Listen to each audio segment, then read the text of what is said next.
The Case of the Struggling Cafe. I am one of those writers who prefers to work in cafes. If you spend a lot of time in your head, it's nice to have a reminder that the outside world exists and you are a part of it. I am also superstitious. I tend to go back to places where I was inspired and got a lot of good work done. So I tend to go to the same cafe and sit at the same table if I can. One of my favorite cafes is in an old house with a working fireplace in the living room and tables surrounded by shelves of books.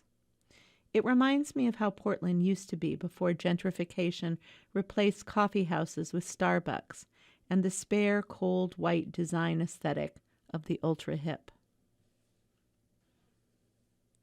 The owner of the cafe, Ryan, is in his 30s, a former barista who bought the place from the owner.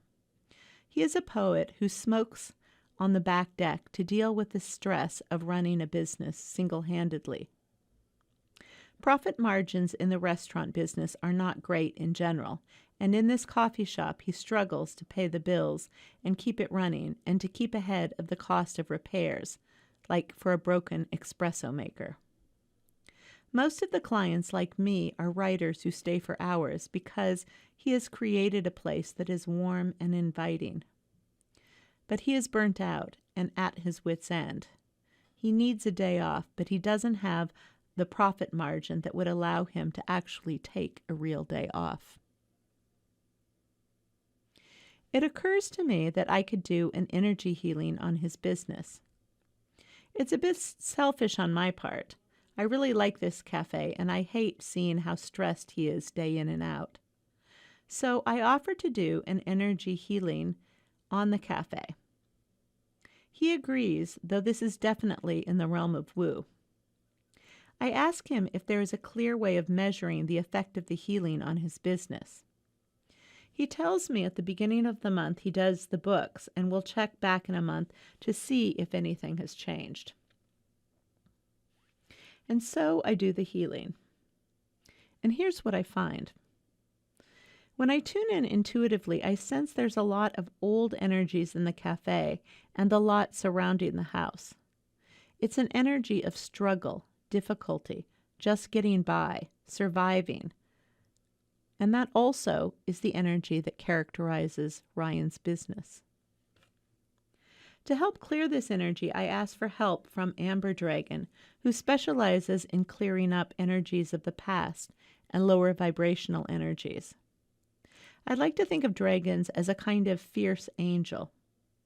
I asked Amber Dragon to do a clean sweep of the lower vibrational energies every hour on the top of the hour to keep the place energetically spick and span. I then infused the business, the physical place, with unconditional love, a master healing energy that clears and heals all lesser energies. I pull a card from Tosha Silver's Change Me Prayers deck and get compassion. And here's what it says. Change me, divine beloved, into one who honors my emotions. Let me have my feelings without judgment and release them. May I feel deserving to say no. Show me how to be kind and loving to the child inside who needs care. I am kind and loving. This is a message for Ryan. Part of the internal work he needs to do is to let go of struggle. The message seems to me is that he has to learn he doesn't have to do it all. And as I am thinking of this, the following homework assignment comes to mind. State in writing what you are truly wanting and also what you are no longer willing to do. Consider this your new updated terms of service. The clearer you are with the universe about what you want and also about what you are unwilling to do anymore, the easier it is to discern what you need to say no to. I finish the healing on September 2nd and make a note to check back with Ryan in a month. When I tell Ryan about the healing I did and this sense of struggling energies, he tells me more about the history of the house. Apparently in the 1970s, the house and grounds were semi-abandoned, and a lot of people were doing drugs in the lot out back. I'm guessing that a lot of those people were struggling in other ways, including financially. It's interesting how the energies of people in other generations leave a legacy, physically and emotionally, that lingers in the present. A little more than a month later, I'm having coffee, and I have forgotten completely to check in. But Ryan finds me. He tells me the last month has been the best months ever in terms of profits. He says that usually September is a slow month, and even in a good month, the profit margin may be 9 or 11% at the very most.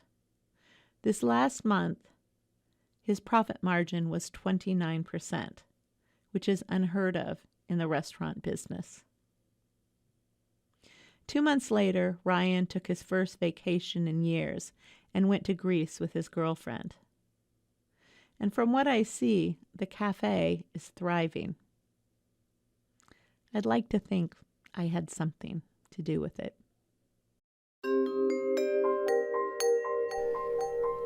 I'm Suzanne LaGrande, and you've been listening to The Shaman's Notebook. For more insights and adventures into healing, subscribe below and visit me at SuzanneLaGrande.com.